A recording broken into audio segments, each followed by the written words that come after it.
ndakawedzera kumateresi timu raMwari. Bvunza vai vako kwapita moyo, vakaona ndakaoma moyo, ndairova ngoma pachivhendeta.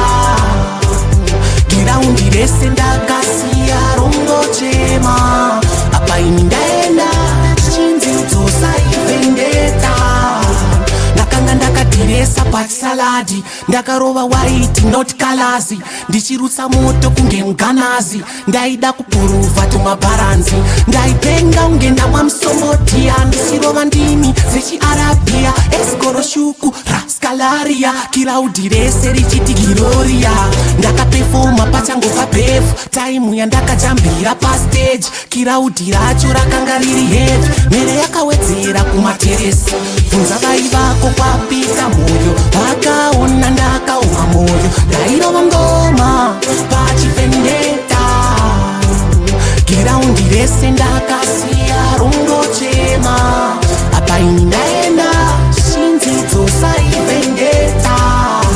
Ndakanga ndauya ndina Asha Soni, mutulisi rhymes mwanangu Joni, akanga aronga show indisoko, pakangofona ndikati nchauya ikoko.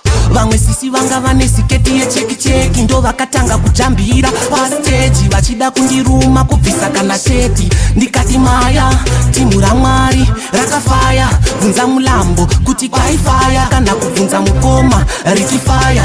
Takavatsvaga isu tikavashaya. Bvunza vai vako kwapita moyo, vakaona ndakaoma moyo, ndairova ngoma pachivhendeta.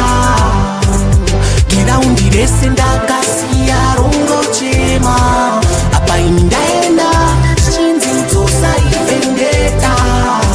Ndakanga ndakadiresa pachisaladi, ndakarova white not colors, ndichirutsa moto kunge muganazi.